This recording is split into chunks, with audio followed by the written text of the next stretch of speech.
Mismatch appear on the horizon. You're surrounded by journalists. Hold your position.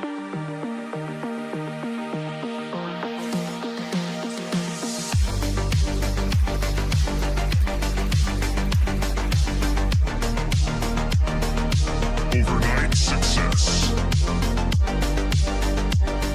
The Blazinator 3000.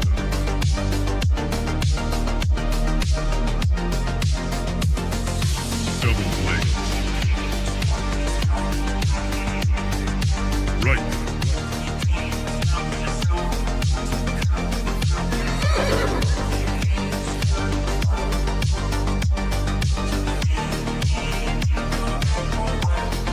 Let's misinformation.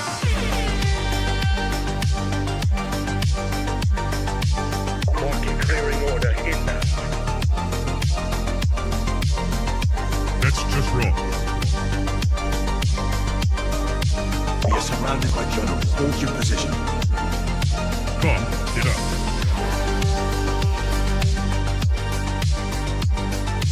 Trust the experts. Vibe coding. We are experts. Founder mode. Vibe coding. I see multiple journalists on the horizon. Stand by. Experts. UAV online. Blaze. Double blaze. Triple blaze. Double kill. Vibe code.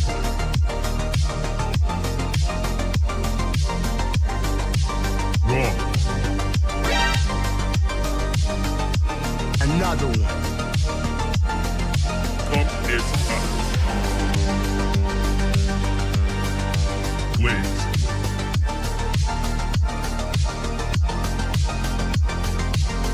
Team deathmatch.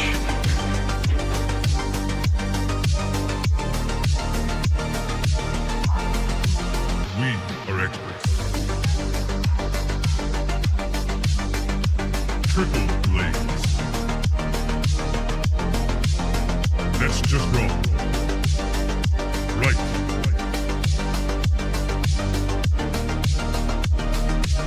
Marking clearing order inbound. Come, get up.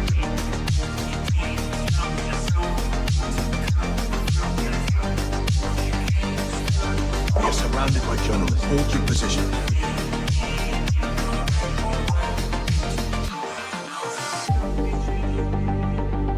Strike one. Strike two.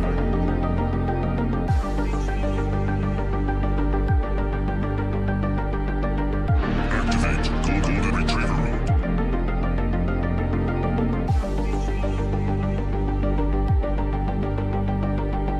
Trust the experts.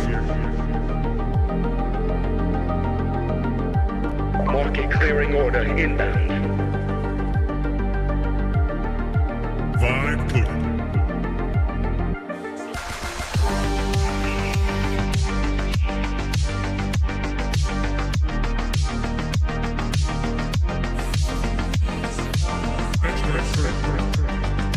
I see multiple journalists on the horizon. Stand by.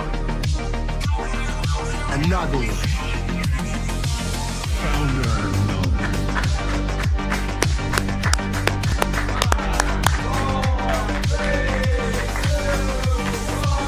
You're watching TBPN. Today is Thursday, July 16th, and we are live from the TBPN Ultradome, the Temple of Technology, the Fortress of Finance. The capital of capital. Let me tell you about ramp.com. Time is money. Save both. Easy to use corporate cards, bill pay, accounting, and a whole lot more all in one place. We have a very special show for you today because we have Tyler Cosgrove guest hosting.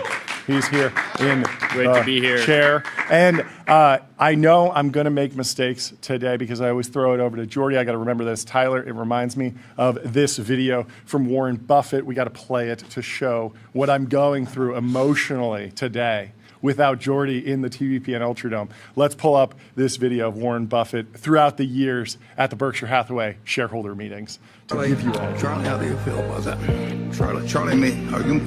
Charlie, Charlie, I'm so used to that.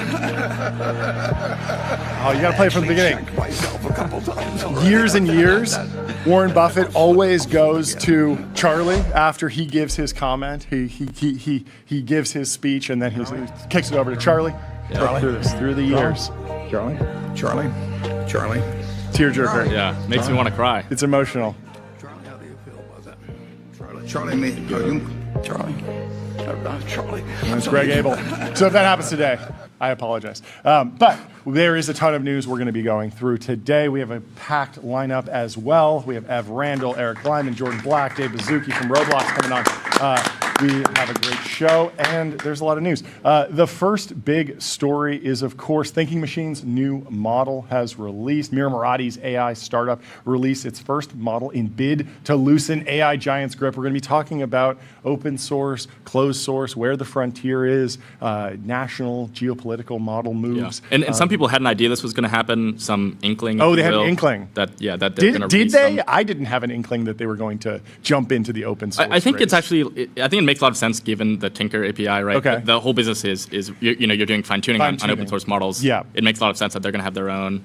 Yeah. That you can easily. It's sort of listen like to. they are set up as a business to launch an open source model without it degrading any other piece of their business, because the Tinker API, that fine tuning that they do, that integration with the customers that they have actually benefits from open source. Yeah. And then they can go to their clients and say, look, it's the Red Hat model. At any time you can leave because we are giving you the weights of the model open source. You can do whatever you want with them, but keep working with us because we're helping you a bunch and we're making money in the process. So Thinking Machines Lab, the first model is an open weights model designed to chip away at the lead of OpenAI and Anthropic, says the Wall Street Journal.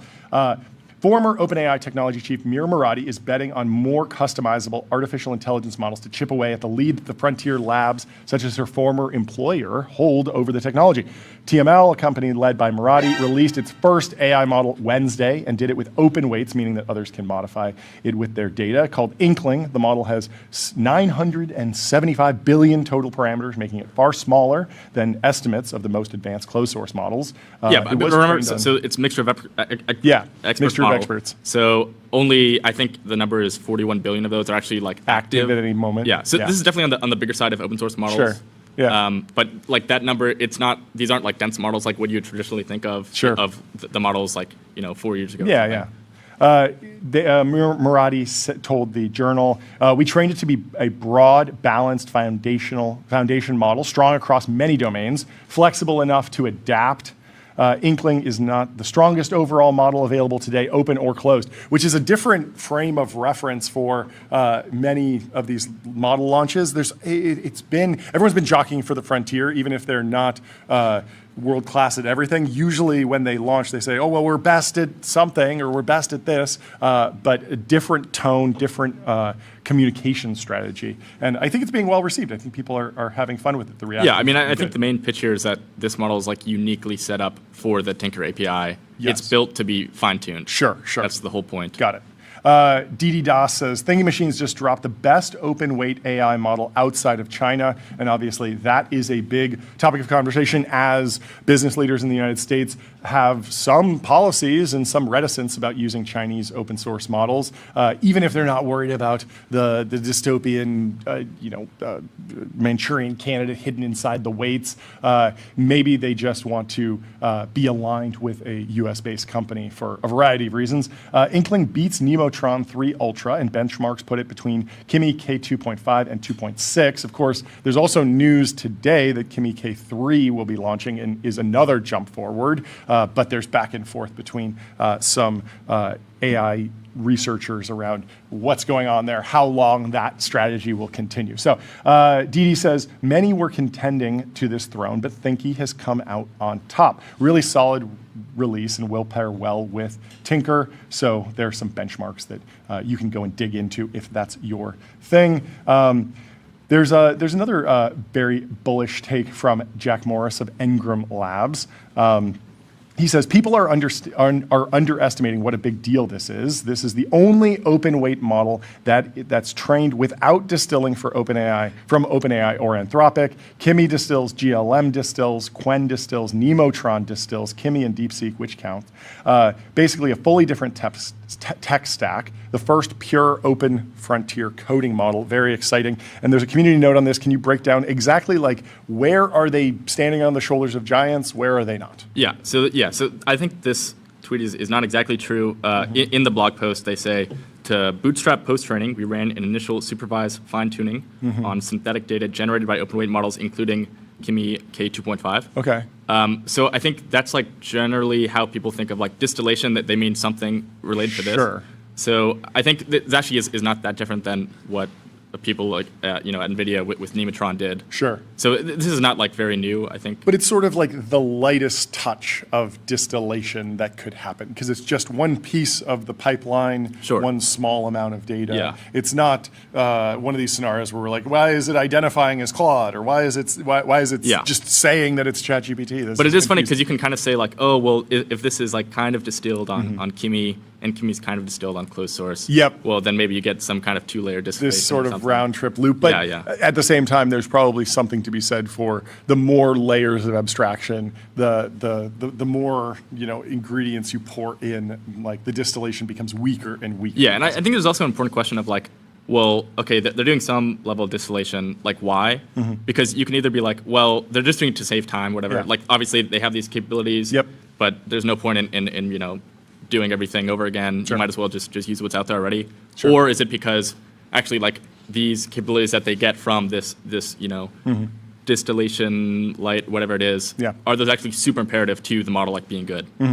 There was a reaction from Engram, the company founded by Jack Morris. First, let me tell you about Console. Console builds AI agents that automate 70% of IT, HR, and finance support, giving employees instant resolution for access requests and password resets. So Engram says our founder, Jack Morris, recently issued some unfounded claims that got community noted. We deeply apologize for the confusion caused by his original post, the follow-up post, and the follow-up to the follow-up post. Nevertheless, we stand by his conviction in his own takes and in strong open source models like Inkling. And there is a question of like, distillation is a vague term where it's not a binary thing. Yeah. And if it's not in the pre-training data, does it count? I don't know. I think it's also very much this meme people love to talk about on X. Yeah. They like to kind of, scapegoat, it's all distillation. That's the only reason Chinese models are good. Yep. Is that actually true? Probably. Anthropic's head of national security policy, Taran Chhabra, accused Zipu, the Z.AI, of distilling both Claude and OpenAI models for GLM 5.2 at the Aspen Security Forum earlier this week. This is from Vincent Chow, senior AI reporter at SCMP. He said it's the first time that they've named Zipu specifically after previously calling out DeepSeek, Alibaba, Moonshot, and Minimax. Join the club at this point. Yeah. They also accused DeepSeek of continuing its adversarial campaign of distillation. Anthropic is now shutting down distillation accounts on the order of millions accounts per week. That is crazy scale. You have to, you always think about it as like, oh, there's like shut down that one company or shut down that one block of IP addresses. But when there's a really, really distributed attack, we've even heard about whole companies that just like resell Claude tokens or GPT's 5.6 tokens. And that looks like a reasonable business because it's just a wrapper company. Of course, you want to work with them, but then you don't realize that on the other side, who are their customers? Why did they get to 100 million run rate so quickly? Well, maybe it's a lab that's trying to distill through this pass-through entity. And of course, it's hard to like watermark the tokens once they go out the API and they get passed through some other system, and they can go through other countries, all sorts of things. So millions per week, that is crazy. That's got to be really difficult to, it's a game of whack-a-mole.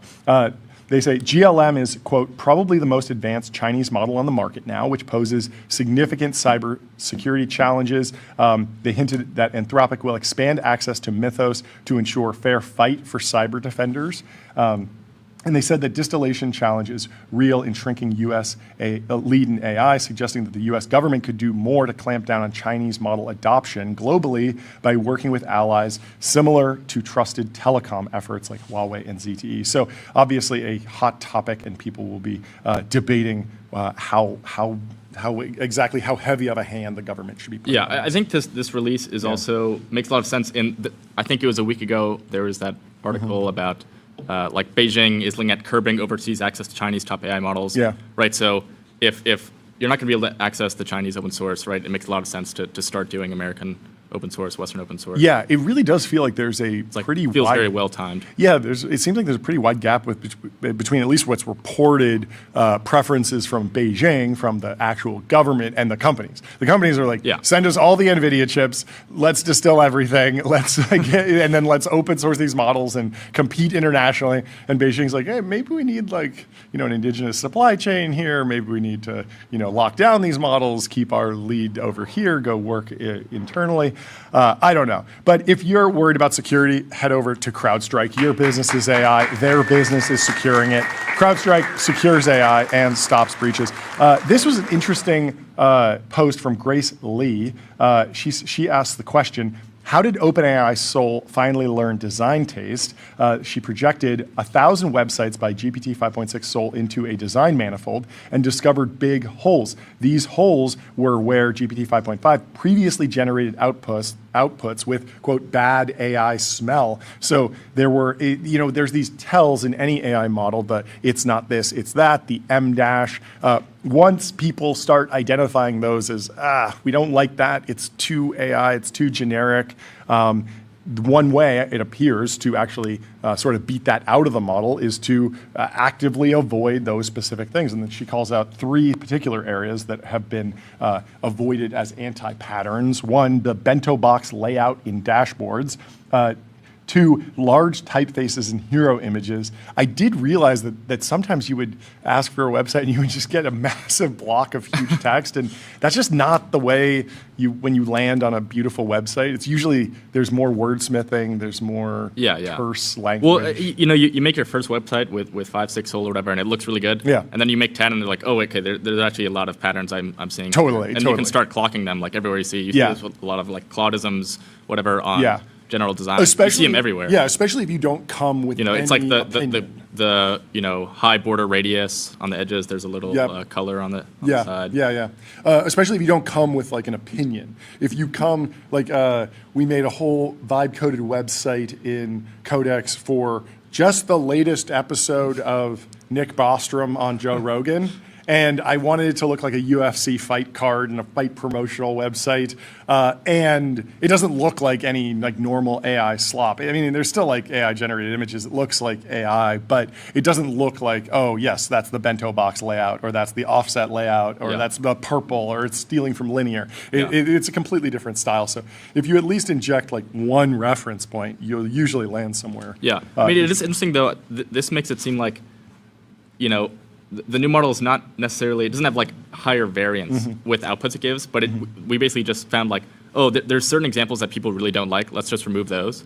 But you're not necessarily like making the model more creative by removing these like patterns it always comes to. Yeah, well, you're giving like the flavor of creativity, and maybe that's but you can imagine if we kind of keep the same model for 6 months, we'll just notice new patterns. Totally. And you'll have this kind of same problem. But at the same time, like Midjourney had like a very distinct look, and people like that look, at least some people. And so if you can quickly personalize and customize and land in a place where someone whose job is designing dashboards is happy every time with the layout, like there is somewhat of a platonic ideal for some of these design patterns. And at the same time, if you're working on there's certain designs that are just like solved, like make the call to action green or blue, not red, right? And so some of those like do need to be consistent, and then also I imagine that many folks who are using these tools, like in enterprises, are doing, even if it's not a fine tune, they're uploading a reference for everything that they're designing, so it's consistent with the brand that they've designed. Right? Yeah. Anyway, let me tell you about the New York Stock Exchange. Want to change the world? Raise capital at the New York Stock Exchange. Just do it. Just do it. Stop making excuses.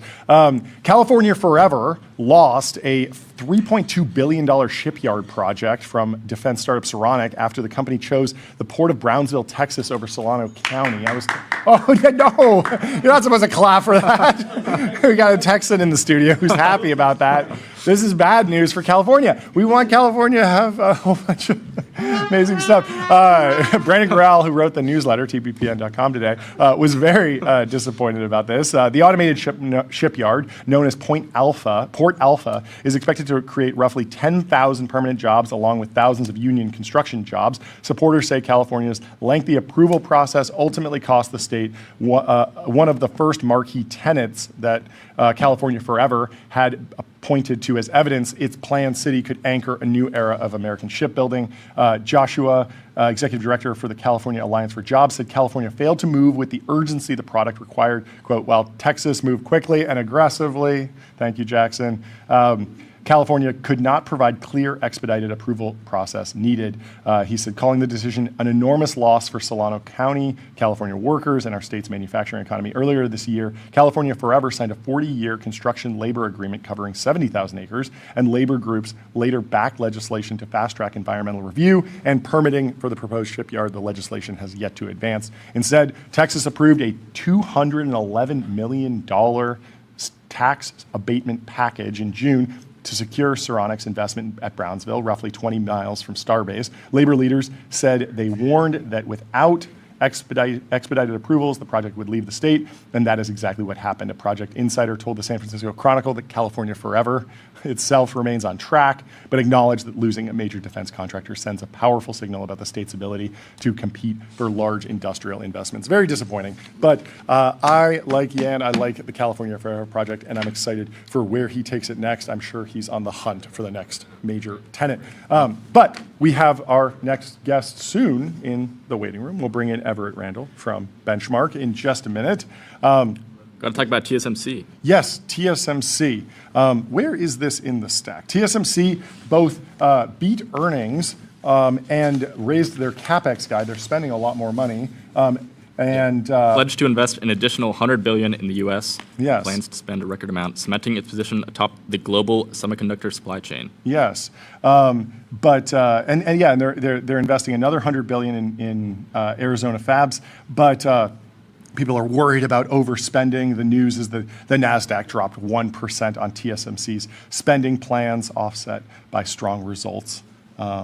Very odd story that in a time when even TSMC, which was not a particularly AGI-pilled company for a long time, since they'd been through the smartphone boom, so many booms and busts, so many cyclical build-out cycles, that when they are finally like, yes, now is the time, people are, I don't know. It's too late they're skeptical. But we have Ev Randall in the waiting room. Let's bring him in to the TBPN Ultra Dome. Ev, how are you doing? Hey, gentlemen. How are we doing? Welcome to the show. Jordy's traveling. Jordy. We have Tyler Cosgrove. Jordy's traveling. On our team, a guest Step host in. today. Very excited to have Amazing. you. How are you doing? How's the year going? I'm interested in just like your general state of the markets. You recently said it's an incredibly disorienting time to be investing. What's disorienting? You just put money in every company and they all go up. That's certainly what it feels like. Feels like for the last 18 months, which is scary in and of its own. Yeah, I did. I was on my partner Jack Altman's podcast Uncapped with Trey and Delian over at Founders Fund, and I was saying that one of the scariest things of today, and then we can go to the disorienting part. But one of just the scariest parts is this feeling of inevitability. Mm-hmm. Like it kind of feels like oftentimes it does feel like as venture investors, we are monkeys throwing darts at a dartboard. Mm-hmm. And you never really know what number you're going to hit. But imagine you're that monkey and you just keep hitting like the triple 20, like every time you throw it, and you're like, this is weird. And your response to that usually is just like throwing a lot more darts. Yep. So the last 18 months, the last 24 months, everyone I think is feeling very, very confident in the market, or just like how all their companies are going, and all these companies are growing extremely fast. Yeah. And so everyone is investing a ton of money. It's all getting marked up very, very quickly. We obviously had the SpaceX IPO, which was huge for several firms. Yeah. We're probably going to have the OpenAI and Anthropic IPOs that are going to be huge for a bunch of firms. Yeah. So there's just this sense that like we all know that AI is going to change the world in so many ways.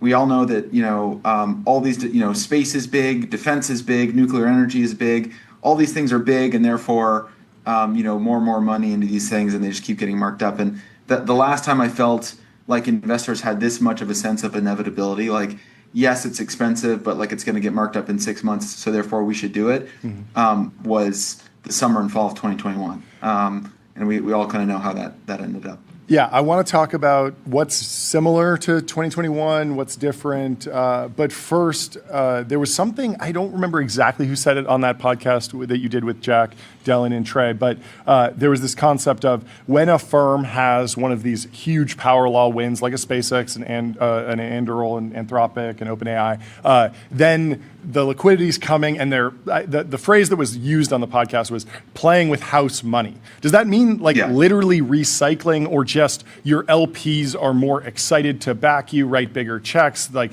the purse strings are looser? Like, what does playing with house money mean? How does it feel? What are the risks? Yeah, a useful analogy here is maybe like in sports. So like, let's say you are, up to bat in baseball in the World Series, and you hit a grand slam, and then the next at bat you hit like another grand slam, and so you're like, okay, I've hit 2 grand slams in a row. Basically, whatever else I do for this game, like I did my job. Like I'm good. Like I'm great.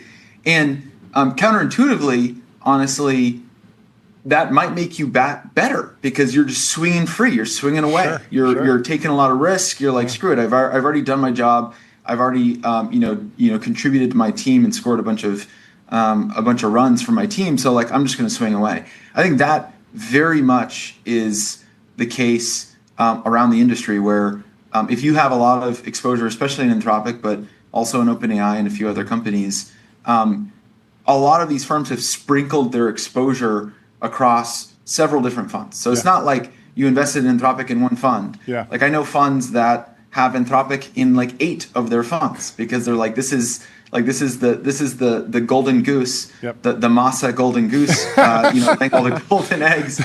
So we're going to put it in every fund.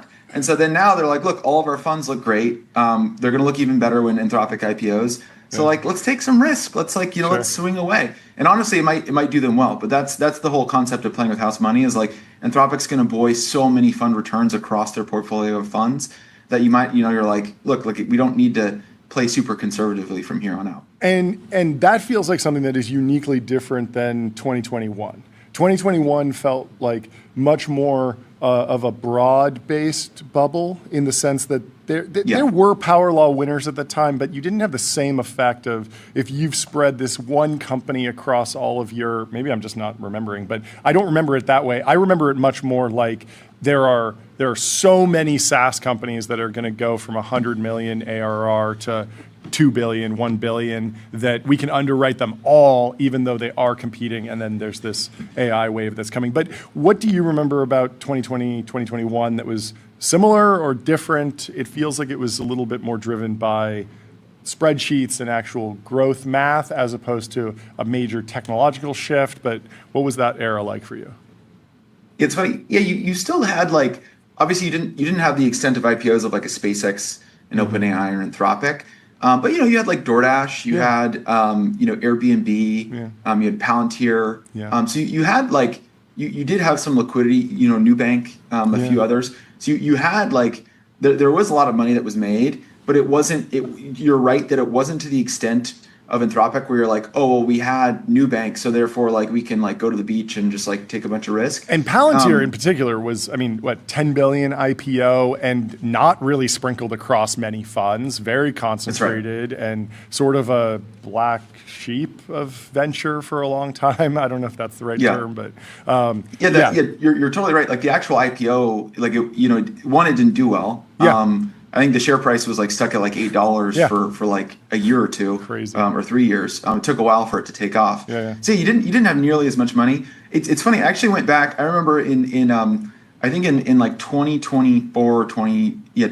So a couple of years ago, I was like, I want to go back and like read like what were we doing? Like were we all high? Like what was going on? Like were we just drunk? Yeah, there was this guy who wrote this whole piece about like aggressive crossover funds coming in. That was a crazy moment. That was a crazy moment. But I was like, okay, like this is like what was if I was to go back and read investment memos, sure, like and put myself in my mind then, and not me, but just like the industry's mind, like was this all rational? And I think that the really tough part about 2020 and 2021 was that from like the last 2 decades before then, all of these trends that we were investing behind were very secular. Mm-hmm. So if you like look up the e-commerce penetration rate as a percentage of total commerce in the US, it's like the most straight linear line you've ever seen. Yeah. But then 2020 happens, we all get locked up, and there's like this insane acceleration. Yeah. And so tech investors were always taught and trained on the fact that like growth kind of goes one way.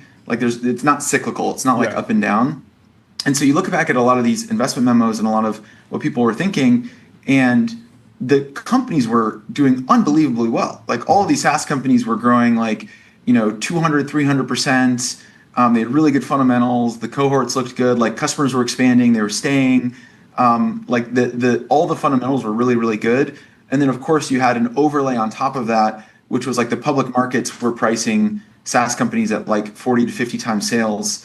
That's the craziest thing to me. It's like you look back at like, the Snowflake IPO and you're like, I was reading the S1 and I was like, the thing was at like less than 500 of revenue. And went out at like $80 billion. Yeah. And I was like, okay, there's some crazy stuff that's happening right now, but we have not seen anything like the tops of the SaaS 2021 bubble when like Snowflake was going out at like 120 times revenue on the public markets. How much of the multiple compression that's happened is venture capitalists actually learning their lesson, the market learning their lesson, or just purely interest rate effects?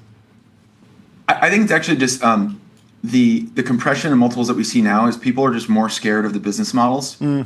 Like obviously, everyone's saying like, oh, SaaS is basically dead, like terminal value concerns, all those things.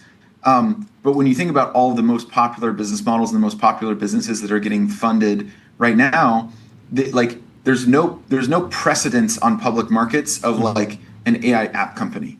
Like we don't know what like an AI app company will trade at. Yeah. We don't know if it'll trade much better than SaaS, moderately better than SaaS, or the same as SaaS. Yeah. We don't really know how like a space company, besides with the exception of SpaceX, which is like an exception, not the rule. We don't know how like a space company will trade. We don't know how with that one, what about like ASTS, Rocket Lab? Like there's a couple public comps in like the pure play space area. No? That's true. I and less on launch, I more mean like, satellite companies. Sure. Or like, and yes, you could say the same thing about like, with Anduril, there's obviously a lot of primes. But like, God, I hope it doesn't trade like that. So I think much more like that's the thing where it's like, a lot of the things that people have been investing in either don't have precedence. Sure. They have something about them, like lower gross margins or capital intensity that's scary, or the incumbents trade really poorly. And so you're like, well, like, this is kind of like when Affirm went out. I think in 2020, no one knew if it would trade like a bank or like a payments company. Yeah. And it like sort of traded as a hybrid of the two, but no one really knew how to like how to think about the company for a few quarters until it's public. So. I think lower multiples, mostly because people are just discounting because they don't really know how these things are going to trade. Sure. I want to talk about closed source, open source, just token maxing and the economics of AI right now. But I want to go back to your January 31st, 2024 post. You said, making a real effort to not take for granted the, quote, $3 Uber across town era of AI, and I hope you are too. that feels remarkably prescient. Extremely true. I didn't realize, I think the last time we talked about it was around just the models getting expensive, around reasoning and the gross margins changing, but now it feels like this is like directly targeted at CFOs of like large companies who are showing up with, I mean, we have Eric Lyman coming on the show. They had their AI spend hit 1.5 million in a single week. And so we are out of that era, but as you reflect on that, was that what you were predicting? How are you seeing opportunities across new companies in the era of like cost control and ROI maxing? How are you processing that idea of like the end of the Uber era? Because in many ways, there's still a knockout, drag-out fight between Codex and Claude Code, and they're resetting limits every 12 hours, 6 hours. They're fighting it out. Like we're still sort of in the capital fight. But at the same time, we're also in the some enterprises are really controlling costs now. Yeah, there's so much to this topic, and there's just so many different things we could talk about. So I'll try to hit the best portions of it. Yeah, the tweet. I think there was like a consumer part of the tweet and then an enterprise part of the tweet. And like the consumer part of the tweet was like, there's no ads. You know, the LLMs don't want anything of us. They're still super raw. It's just this like silly little service that like clearly is going to need to mature into an adult, cash flowing product one day, but right now it's not. Or like you could also compare it to like the old days of Instagram. Like when Instagram didn't want anything from you, it was amazing. It was like the best app ever, and now it wants money from you in the form of like you, being an ad unit, and so all you see is short form video, and it's like rot, and like brain rot. And TBPN videos. So those are the good ones. Those are the ones that say. And then on the enterprise side, there was all this, that there was reports that sometimes where it was like, man, cursors, it's really hard to compete against something like Claude Code because they would compare the basically amount of Claude usage you could get through a subscription plan with Anthropic versus API via Cursor, and you'd get like 20x the usage with Anthropic. Like you see insane subsidization on Anthropic. And I think both just the incremental adoption of AI by enterprises and that starting to like move down a bit. I still think there's like a fair amount of subsidization, but it's like starting to go away little by little as these as just like the token hungriness of the models gets much higher. Like now that we've done like we've moved from like again just ChatGPT to long running agents that are like way token hungrier because they're reasoning models and like that use sub agents and all these things. Yeah, the costs have just like absolutely ballooned. And so I like on one hand, it's like very clear that we've like exited the $3 Uber stage. On the other hand, there's folks like Dylan Patel at Semi-Analysis, and there's some of these like really forward-leaning companies that are like not only our token costs reaching our human labor costs, but like we hope they go over. And like we hope all of our competitors use open source models, and like we hope all of our competitors use, like dumb models because our employees will be using the frontier intelligence models, and like that's our competitive advantage. And so I don't think there's a lack of clarity around all of this that I think is again part of the disorienting thing about even investing in AI. I will say we're seeing an immense amount of app companies. I think if an app company, like app companies are either already at 80% plus open source usage for like their own apps that they're serving to their customers, or like 90% of them are trying to get to that ratio plus. So across our portfolio and beyond, a lot of people are working with folks like Fireworks to custom train and fine tune these increasingly good open source models because and like Jesse at Decagon actually had a really good post on this where he talked about just the fact that like for mature use cases that are well known and can be fine tuned on, you just don't need frontier intelligence anymore, and oftentimes it's best for these app companies to fine tune open source models around those specific use cases. Are you finding with the application layer companies internally they're adopting the semi-analysis approach? They're using the frontier to build their tools, but then if they're vending out tokens, they want those to be very efficient because that scales with their user base, not with their employee count? Yes, I think that is probably completely correct. I think it's like an extremely good take. Where it's like, like for but the only reason I think of that is because what are they using it internally for? Like they're using it for coding. and like they're using it for, and like these are high velocity startups where like the number one thing that matters is high quality shipping velocity of software. And so if they can get a if they can be differentiated competitively by shipping faster by using Fable and just like spamming Fable the whole time, they're going to do that. But then the thing that they're selling their customers is a very different use case. So if it's like a support agent, you can use open source for that, but like the frontier intelligence on coding is still, you're seeing a lot of incremental gains for that. The frontier labs are the spikiest on coding. Like that Thinking Machines example from Bridgewater felt like a unique spike in research and news analysis that might not show up at a frontier lab because it's maybe a smaller market. But Thinking Machines is able to like bring that to bear, fine tune something that outperforms everything at a lower cost. What else are you sort of retreating to in the age of the application layer? Are you more likely to look at two-sided marketplaces, network effects, something with like the other sources of power from 0 to 1, if just like big pile of code is not defensible in the long term like it was maybe a decade ago? What are you actually looking for? And then are you actually seeing entrepreneurs acknowledge that and then go and build that? I mean, I will say like seeing a nice at scale marketplace with clear network effects, it's like a drink of water in the desert. You're just like, oh my God, like I don't have to worry about AI labs or business model quality or any of these things. And so it is a breath of fresh air because I feel like those are always in style, these like super 7 powers Modi businesses that somehow avoid AI exposure because maybe they're consumer marketplaces or something. So I absolutely think that's the case. I'm also I've always been relatively less or like not really in the bearish camp around lab risk for a lot of these app companies. One like silly example could be like, some people are like, Claude for legal is coming out, like Anthropic's going into legal, like, legal AI space.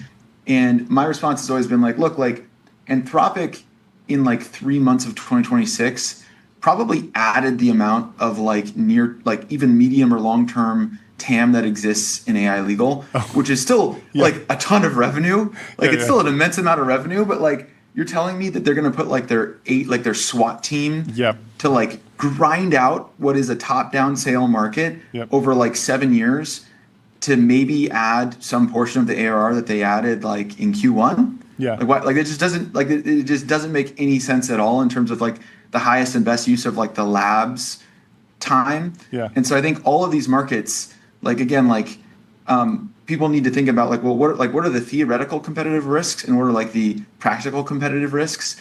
And like throughout SaaS, I'm sure like if Microsoft at one point was like, we're going to win this extremely niche market for X at any given point, and it became like the number one project for the business, then they could go do that. But they didn't do that because they had like Microsoft Office, doing tens of billions of ARR, and like their security business doing tens of billions of ARR. And so it's all these things around prioritization that I think people don't think about. And so I'm not that bearish on the app layer stuff. And then the last thing I'll say is that the other really interesting thing that I'm seeing is that there are all these like short-term things that I totally get why companies are doing them. And I think they like kind of have to do them, that in the long term, we're going to look back and be like, this clearly made no sense to do long term. The biggest one that I see is like every app, or not every app company, but like a lot of these app companies now feel like they need to have like a labs team where it's like every single app company, they'll hire like, a few researchers from Meta or something. And then all of a sudden it's like, well, we can defend ourselves from the labs because like we also have a research team and like we're doing like AI research. And it's something that I think we'll look back at and like in some cases it will have been valuable, but in many cases I think it's just like a way for founders to be like, oh no, look, like we also have researchers, like we don't have risk from the labs, like we're doing our own research. And I just think that like there's not that many opportunities for like an in-house research team to be doing that much groundbreaking work, relative to like what the actual best researchers are doing within all the places that have the most GPUs, which is the frontier labs. Yeah, it's interesting because labs can mean a few things. It could mean AI research or it could mean experiments. And if Yeah. you're an eBay, This isn't Ramp Labs, by the way, because Ramp Yeah. Labs is doing like also experimentation. very area. different Yeah. case. There's a world where you're eBay and you realize that like the labs aren't really going to steamroll you because you have this like liquidity and this market and this network effect.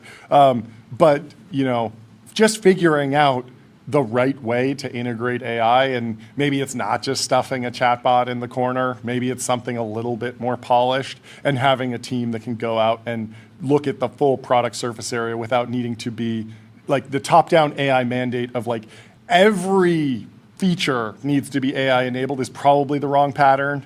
But letting Yeah. a team go around and say, well, yeah, actually, we don't need to add AI to the checkout flow because we want addresses to be deterministically verified. But in terms of descriptions, if somebody's asking about this product, throwing an AI summary there might make sense. And we're going to use an open source model for that because it's going to run on millions and millions of product descriptions or something like that. Tyler, I want to give you a chance to ask a question if you have anything. Yeah. I was curious. How worried are you about like the massive dependence that open source has on China? There was this article I think a week ago, and it was something to the extent of like Beijing is looking at curbing overseas access to Chinese top AI models. Almost all of the Western open source models seem to be like quite reliant on the Chinese models, which in some sense seem to be reliant on American closed source. So maybe it's just a circle, but it seems like that's like if a lot of these app layers are just training their own models, they're doing fine tunings on open source models. If From that, China. yeah, Those from go China. away, If those go away, or like they stop what happens accelerating there? because China says no. Yeah. Yeah, 100%. It's funny. I on a podcast recently, I just for some reason can't prevent myself from saying spicy takes that get people mad at me. Let's go. And we were talking about open source models. I think it was on Harry Steving's pod, and I was like, where are the good Western models? Like why where like all like and I'm like we don't have any good open source models. And everyone was like, we have so many good open source models. Jensen is this dunking company on and you. this company and this company is like good. And then I didn't because I restrained myself, but I just wanted to tweet back the Open Router token rankings. Yeah. I'm like, then where are they? If they're so good, why don't people use them? Yeah. Why do you look at the top 10 on Open Router? All of them are Chinese. All of them. And so I think that but like a good pushback to what I said on that podcast was like, well, they're coming. And I've always been like, well, where are they? But now we actually are starting to see some American teams like actually really go hardcore at the opportunity. And so like NVIDIA obviously cares deeply about there being a strong open source ecosystem. They've done more than any single company across the entire stack to fund and support and like bring into existence an awesome open source ecosystem. And so I think we all owe NVIDIA and Jensen a debt of gratitude for pushing so hard for a healthy open source ecosystem. So they have Nemotron now. Nemotron, by all appearances, is like a great start. And I know a lot of people in our portfolio that are actually quite bullish on like the future of Nemotron. Thinking Machines Labs just came out with Inkling, which again, a lot of people are very excited about. They don't claim that it's at the frontier even of Chinese open source yet. But again, it's extremely customizable, which people love, enterprises and app companies love. And again, it's a seemingly a bit of a commitment to continue to develop open source models. Reflection AI has always been, that they now have their strategy is I don't think they've released one yet, but like their strategy is clearly to, have the American open source model. And so I think relative to even 3 or 4 months ago, there's more that you can point to around like, okay, like the West is actually trying to do these things in terms of like the nested contingencies of like who's distilling who and like where are all the model capabilities coming from. I think the whole distilling thing is like, I think it's oversimplified. Like, I think it's like a little too simplistic. I think it's also like a little, like maybe there's some like xenophobia in there where it's like, in the public where it's like, well, the only way that the Chinese models are good is if they're just like distilling and they're doing nothing else. Yeah, it's like they clearly cook some stuff up. Like they clearly are doing some really good creative things. And like the DeepSeek paper was like truly groundbreaking. Yeah. Like it was awesome. And you can see it because like open source things. architectures get ported back into foundation models and closed source labs all the time. And also you just see that there's a ton of successful AI researchers who come from China and stuff. But yeah, I think that's all a good point. Yeah. I have another question related to the application layer. I'm interested, like Venture's been through these like sort of experiments, whether it was like biotech for a little bit, D2C e-commerce was sort of enabled by Facebook, and then eventually D2C didn't die; it just sort of returned to the better fit was like CPG private equity firms know how to do it. They still do it. There's still some amazing outcomes, usually in like the 500 million to 1 billion category. You're not seeing $1 trillion CPG companies anytime soon. But are there any areas in the application layer that you're seeing, oh, this category is now potentially investable as a venture opportunity because of AI? I'm thinking like game studios or something else, or is there a pocket of previously venture backable companies that maybe should be moved more over into, hey, just bootstrap that, get it to scale, do some private equity, secondary, run it cash flow positive, more of like a lifestyle business? Yeah, I think there's a lot of both. I mean, even like if you think about it, even in some of the more obvious verticals where we've seen early AI winners, like even in legal, right? Like legal.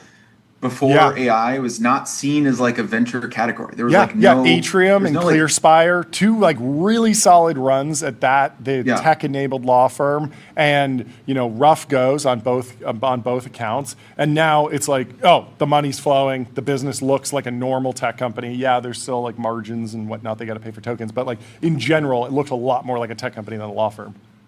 For sure, and even the SaaS companies that sold into law. It was always just like, oh, super constrained TAM. It's a slog. You can't get law firms to pay a lot. And now, Lagora and Harvey have just like absolutely eye-watering numbers that like, for the last 3 years now, and clearly are among like the very, and very Harvey best just AI acquired application Benchmark, companies.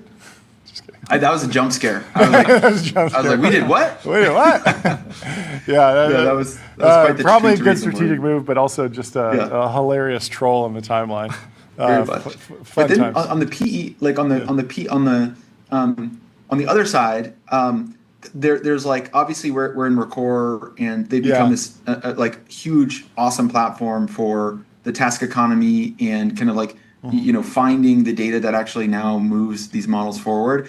There's so many. If you think about like at the limit, if the limit to like getting AI agents to be able to do everything is to like find all the data in the world and like feed it to them in a really high quality way, there's so many people I know that are finding like going out in the world and finding like extremely niche or just like data that no one would think of, and then like making it like high quality servable to labs or anyone that wants to buy that data. So like there's one, for example, that's like basically instrumenting a medical clinic. So like every conversation is recorded, every thing that they're doing is video recorded. They're like, almost doing like putting telemetry throughout every portion of a medical clinic, and then like making that a data set. And so I feel like again, like, is that venture scalable $1 trillion? Probably not doing it if you're like just like the medical clinic data company. But I think there's going to be a lot of like entrepreneurial people that make a lot of money just bootstrapping these things and building them to $50 to $100 million revenue businesses for like 8 to 10 years. And like that's sort of all you need to do. You know, you can it's kind of pack exciting it in for after that. like entrepreneurship broadly. Like it's just an exciting time to be building. Well, thank you so much for taking the time to come chat with us. Have a great rest of your day. Have a great weekend, and we'll talk to you soon. Thanks, guys. Goodbye. Let me tell you about public.com. Investing for those that take it seriously. They got stocks, options, bonds, crypto, treasuries, and more with great customer service. Our next guest is TBPN royalty. We got Eric Lyman from Ramp. He's the co-founder and now the co-CEO. He's in the waiting room, and we'll bring him in to the TBPN Ultra Dome. First time we've talked to him since he's become co-CEO. How is it? How does it feel? It feels so good to be back. It feels so good to be back. I missed you too. First time chatting with Tyler directly. I think he's popped in a few times. Tyler, hey. You've chatted with us in every different permutation, the yellow suits, in person, in the New York Stock Exchange, all over the place. But how are you settling into the new title, co-CEO? It feels good. It's what's been so fun. Kareem and I have worked basically this way together for 15 years. Yeah. I was about to say, everyone's like trying to do like hot takes around it. And I'm like, have you actually met these guys? They've been co-CEO the entire journey, even going back before Ramp. It's been fun. Yeah. Like like for me, like part of what makes this fun is like we've known for years like Kareem is the secret weapon of the company. Like he's driving so much of what's going on now. It's like more obvious to people of like we got at least two of us. There's actually way more interesting people at the company, but no, we're moving fast, growing faster this year, and it's just fun. You know, now fantastic. It's he can swap and take some events off my hands too, which is great. Yeah, I love it. Businesses on Ramp are moving tokens fast through their systems. It's showing up in their books. You built a website, token-spend.fm. I love the .fm. I think that's a very fun TLD. But what inspired this? I imagine it was from like direct conversations with your customers. Did this come internal? What were the findings? What were the goals of the project? You nailed it. Like over the last year, the last 12 months alone, Ramp customer spend on tokens has grown by 21 times. Wow. 21x. Like, is that a gong or is that a wah wah? It's a little bit of both. It's some of every. It depends who's making the money or spending the money. And look, by the way, like the crazy part is, it's not like people are like turn it off. It's like no, I actually want to spend more, but on the right things. And so like. You know, so we saw this from our customers. We saw this from ourselves. Yeah. You know, a few years ago, AI spend was a routing error to. Yeah. I think in May it hit almost 10% of our payroll spend. The equivalent was on tokens on a payroll. And look, there's great things you can say about it. We're launching products faster than ever. Mm-hmm. We're more efficient than ever. We're growing faster, and yet, you know, you I hate to say it, there are people at the company who like use Fable to like look up the weather. Wait, that happened yet too? We heard about that in other companies. I can't believe. No, I'm teasing. But no, it's there's this whole thing where people know and get in the abstract of models even from a year ago were amazing, are great at doing tasks. And we can be more efficient. Two accounting teams need to be able to monitor this. Like it's, you know, I think of our CFO who would get a bill for hundreds of thousands of dollars, and then the work began of like, you have to allocate some to engineering, some to sales and marketing, some to you name it. And so there's just so many products that weren't built by the labs. And so today's launch around token spend management is a place where any company, whether or not you tried Ramp, can link up your API keys, and then you're good to go. You know, we're helping people really within minutes start cutting their spend by several percentage points. And so it's been a very fun launch. Yeah. What was the first sort of generative AI application at Ramp? Was that the GPT API for understanding receipt data? So this was actually, that was our first ML model for sure. But the generative use case, I think it was 6 months before ChatGPT came out, we hopped on GPT-3 and we started using this for Go team. Yeah, classifying different receipts, putting things in the right expense category, things that could be done deterministically, fuzzy logic could apply, but LLMs were uniquely suited. But at the time, that was a rounding error. Then you go forward to May, and you get a bill for $1.5 million in a single week. What's the actual process for untangling what's happening? Are you looking at prompts? Are you just going to Slack and saying, hey, you know, you were one of the top 10 drivers of token spend. Can you flesh out a little bit of what you got done this week, that type of thing? Like, what is the correct way for an organization to interrogate their spend, maybe qualitatively, after they're done with the quantitative side? This is great. Most organizations that are even at a place to be thinking about this, they're using lots of tools, right? They're spending on OpenAI models. They're spending on Anthropic. They're using Gemini. They might be dabbling in open source. They're using Cursor. And so the first step is actually just seeing it. It's being able to link up your keys so you can understand and start to break up basic questions of like, what's happening today, not in a month when you go get your bills. Connecting and tagging that. And that's something you can do out of the box through the product. We come back within minutes to help you understand it. And so you can start to go and see, okay, not just this person normally spends $1,000 a month, but they've already ran through $800 in an hour. And so you can set up notifications. We show you unusual spikes. And so, again, think back to the early days of Ramp and corporate cards. A lot of this was alerting and visibility. It's these types of insights. And you also see things like, we know how the most efficient companies are running. And so if you aren't caching, you are overspending. Some people will leave fast mode on, which can be multiple times more expensive. And so we'll just highlight that for you. Sure. And then finally, at the end, you get to controlling it, acting on it. And, I think for today, there's so much to do on the analytics itself. But I do think there's more sophisticated opportunities to be had, whether that's in small model training, in routing, and much more. And we're excited at the whole space. I think there's so much to do to help companies save. Okay. Sure. Yeah, I have a question. So I see the average company, 59% of their token spend is on frontier models. How should companies be thinking about allocating between frontier models and open source? Is it almost a thing where like you're in a explore phase, you're using the frontier models, you're doing these kind of net new coding tasks, whatever, and then once you find this repetitive thing, you're running the same process every day, every week. Is that when you allocate it towards open source? Maybe you're even doing a fine tune. How should people be thinking about that kind of stuff? It's a perfect question, and I think for companies out there, if you're listening to this and like haven't used these models, like I would say using frontier models just to get a feel is good. It is surprising the capabilities that models have, and if you don't have a multi-$1,000 a month build, like to start there, I think is reasonable. But then you start getting into optimization, and there's a few sets of interesting questions. One.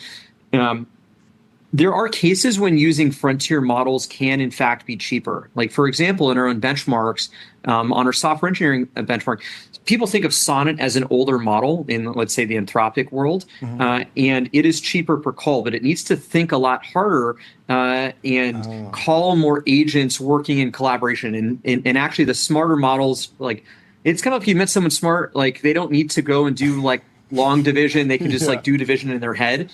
There are cases where using frontier models, for example. Scott Wu, calling Scott Wu is much faster. His hourly rate is much higher, but there might be certain things. The Scott Wu per second might be cheaper than hiring a team of. That's certainly the bet venture capitalists have made. I want one Scott Wu instead of 1,000.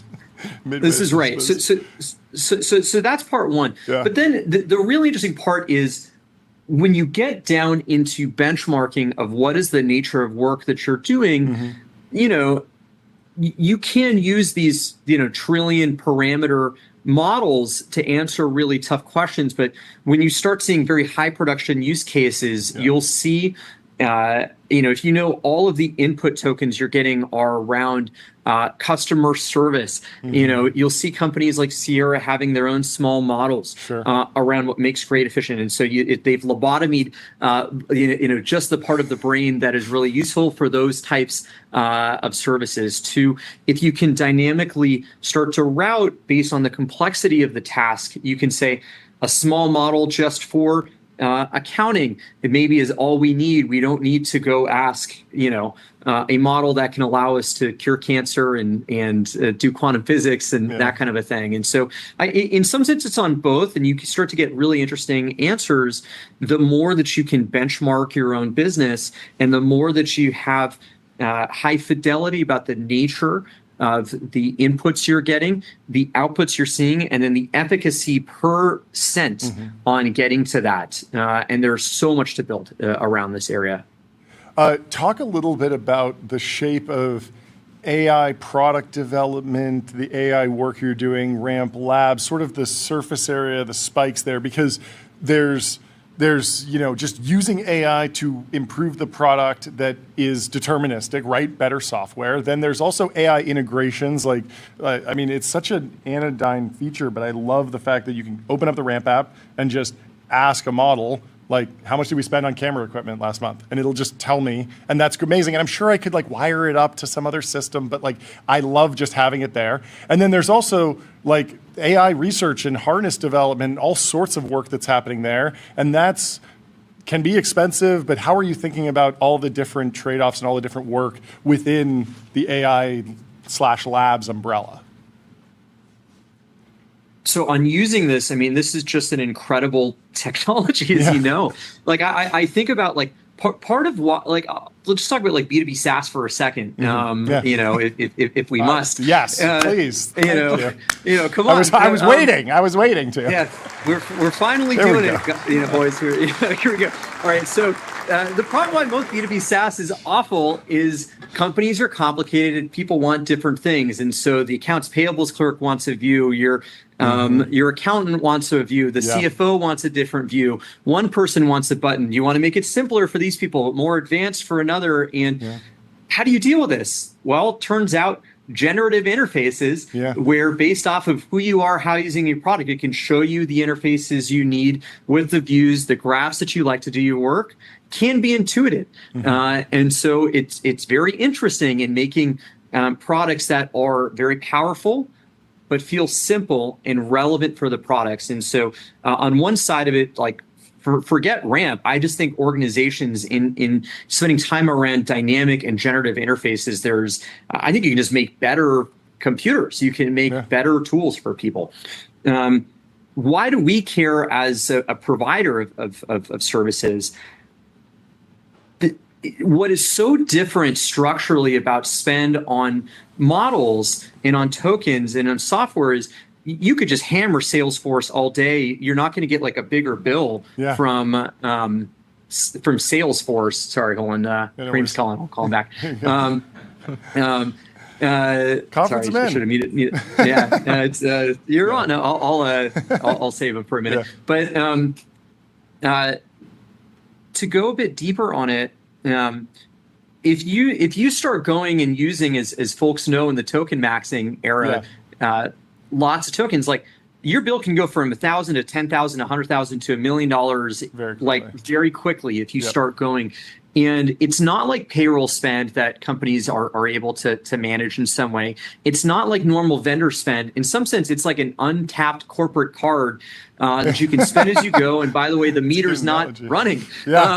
And you don't see it. And this starts to feel a lot like what we've obsessed over for years of, can you help people manage every incremental dollar far better? And so it's pulled us deep into answering the question of, if you want to know return on investment, we should be thinking about, like, what is return? What did you buy? Can you understand just the semantics of it? So what was the output to the efficiency as there's more types? So it is...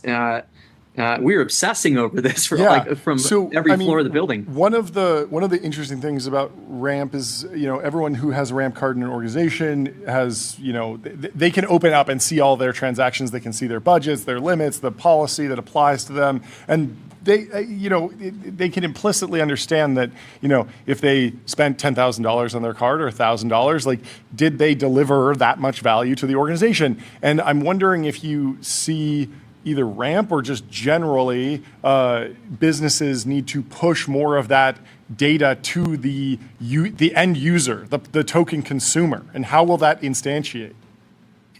I'll give you an example from like the just card world, and we're seeing this already in AI spend management. So in the card world, there's this concept of just like out of policy spending. Like let's say you never got a notice and you spend on Uber Eats because you forgot to switch over the card on the weekend. You might keep running it up and never really realize it. And it turns out if you just tell people once, hey, that was out of policy, you see spend and out of policy spend just drop. You tell people, like, you weren't supposed to do that. They don't do that. And, people actually want to be good and do the right thing. And this is the checking the weather with Fable 5. Yeah, it's like, I didn't realize I spent $100 to check the weather. And sometimes some subtle UI like this and feedback goes a long way. And so in the product, we've already seen actually just exposing people. Here's your AI spend, like John Tyler. Like, I don't know if you guys know what you spent on token spends yesterday, but on Ramp you can know. And it turns out when you see it, you start getting more efficient. And so even just the act of exposing it to you is driving down these savings for people. So you nailed it. There's so much there. We probably spent a lot on tokens yesterday. We vibe coded a bunch of really, really jokey sites that provided a lot of laughs and a belly laugh. We had Sagar and Jetty on the show who does not like prediction markets, and we built him an entire prediction market for his entire life. And the belly laugh that he got from that was priceless. It was all play money, but I think it was worth it. But I actually haven't seen the token bill, so I don't know. It might have been rough. I want to talk. Do you have another couple minutes? Of course. Okay. I guess the last question for me. The Ramp Econ Lab, that is a separate lab. I'm very interested in the knock-on benefits of Ara Karazian's excellent work studying the economic impacts all over. I mean, the research has gone to the front page of the Financial Times, the Wall Street Journal, so many other places. What has that unlocked for you as CEO in conversations with customers? What have been like the knock-on effects of that project? First is just, you can kind of just understand the world better. Yeah. It's very obvious in AI because it's been this, I guess to paraphrase Elon, like a supersonic tsunami, where it's gone from didn't really exist years ago to perhaps 1% of the United States' GDP in the next 12 months. Like it looks quite likely at this point. And this data is going so fast, like you look at most economic indicators and you get things a quarter later, it's not measured precisely, whereas ramp data, we're tracking about 1% of all corporate spend in the United States, and you can just see it and you can understand it, and you can adjust your strategies faster. So I think it actually helps people better run their business and not get left behind. So I just find it useful for finance teams and technologists, people building businesses. Beyond it, it's just grown awareness. We're competing against some of the best known brands ever created. And, if we're going and trying to win you over and say, try our tools. You should trust us to move money, store money, help you get more from every dollar an hour. And you've never heard of us. It's just a much harder sell to, I saw Ramp in the journal on TBPN, on the Founders podcast, or, more and more, it starts unlocking it. And when it shows up in a way where it's actually already providing value to you before we have a conversation, you can get deeper much faster. And, I think over the long run that leads to more growth.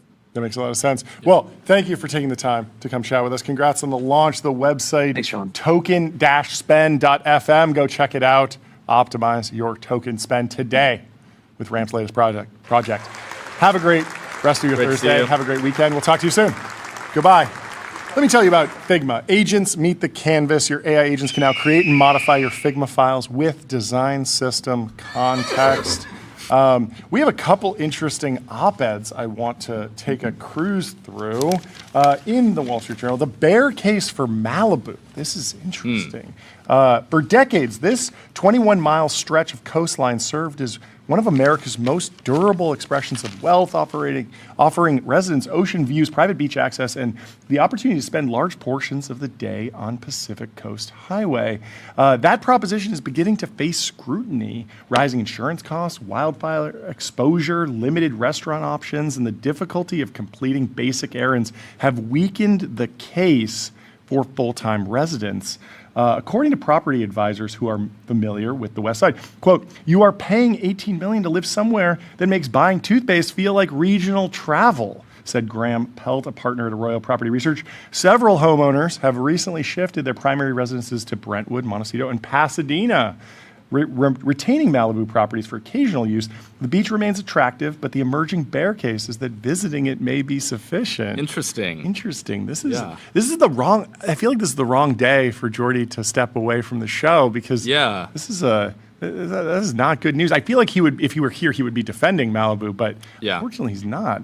I have another. I guess we just can't really. We'll never know. I think I mostly agree with what I'm reading here. Yeah, it's making some good points. There's another interesting op-ed. This one's in the Financial Times. They're calling it the end of Bottega Veneta. Bottega Veneta's position as the preferred label of consumers seeking to display wealth without displaying a logo is showing signs of strain. The Italian fashion house's woven leather bags, oversized footwear, and muted branding help define the quiet luxury era, but their growing visibility has made the products less useful as signals of discretion. Quote, the customer bought Bottega because only certain people recognize it, said Isabel Marchand, an analyst at Mode Capital. The problem is that now everybody recognizes it. That's not good. Stylists say some younger shoppers are moving towards vintage accessories, smaller Japanese labels, and tap-out T-shirts, familiar with those, whose provenance cannot be immediately identified from across a restaurant. Bottega remains a significant luxury business, but its cultural difficulty is that the absence of a logo has effectively become one. Interesting. I feel like Jordy would push back on that too, but there's one more we should go through. Apparently the G-Wagon is losing its grip. The Mercedes-Benz G-Class, long the default vehicle of musicians, professional athletes, and men who describe routine commercial activity as motion, is losing ground among a small, influential group of tastemakers.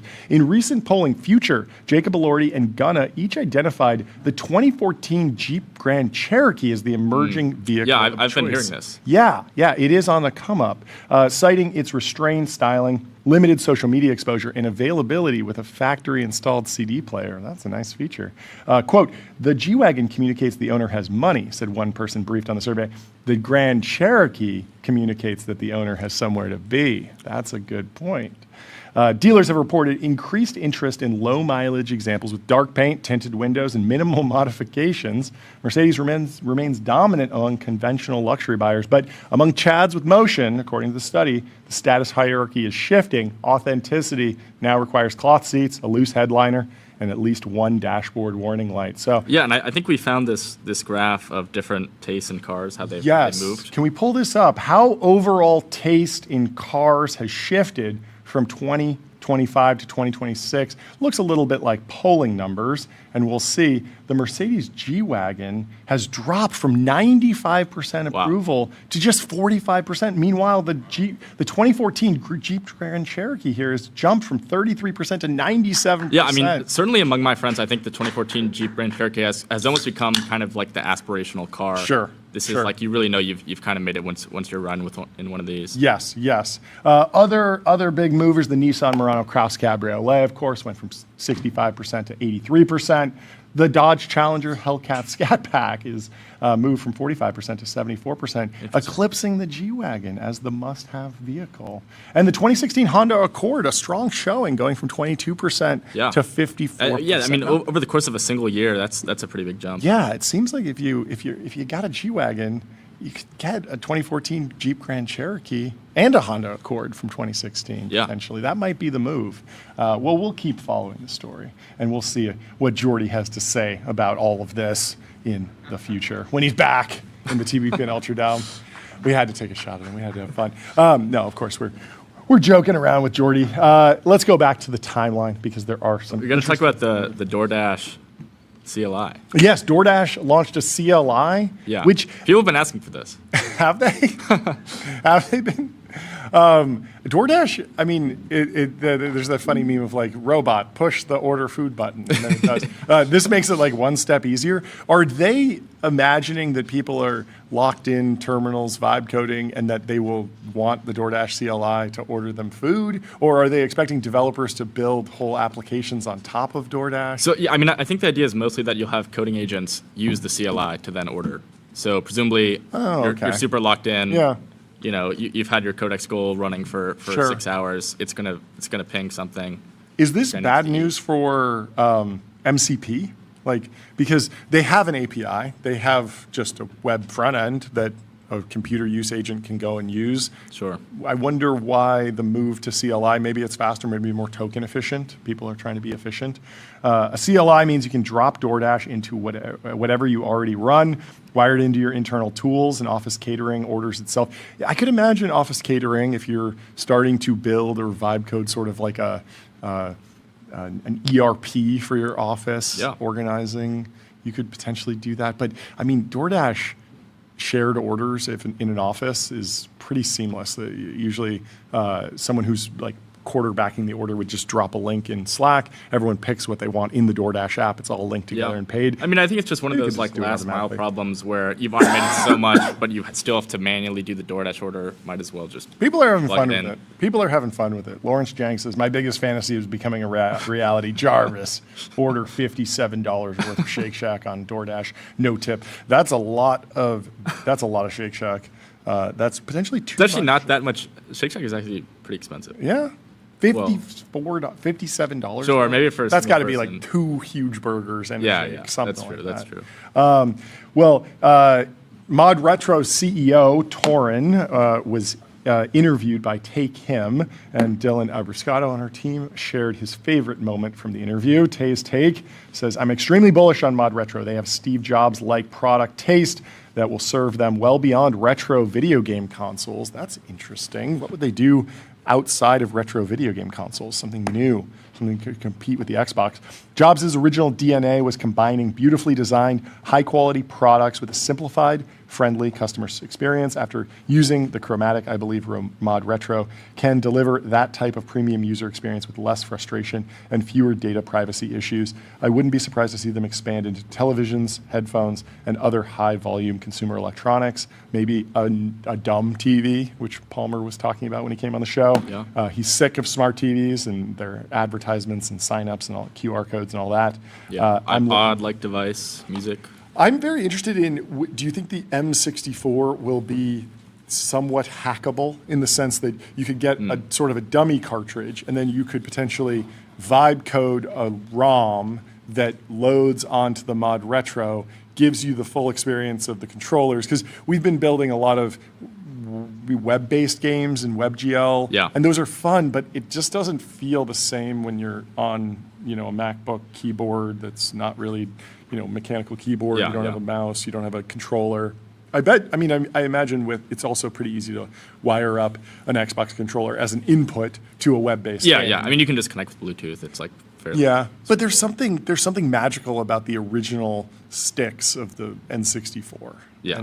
And actually seeing it, like the constraints actually breed the innovation. You can create some mashup between Mario Kart and GoldenEye or whatever you want pretty easily with vibe coding. It'll be interesting to see where the hackers take it, how moddable the Mod Retro is.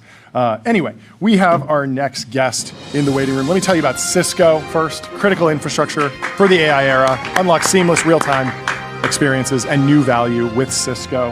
And we have Jordan Black from Senra Systems. He's the co-founder and CEO with a huge funding announcement. How are you doing? Welcome to the show. Doing great. Thanks for having me. Long overdue. I mean, I heard about this company because you've been working with Founders Fund for a while, right? But take me through a little bit of the history. Introduce yourself and the company. Absolutely. Jordan Black, CEO, co-founder. Started this company a little over 3 years ago, right out of my apartment, building wire harnesses on my carpet floor. Yeah. Founders Fund been a great investor in us since the pre-seed all the way to Series B, which we just did. How much was the Series B? Tyler's going to hit the gong. How much? Let's go. How much did you raise? $65 million.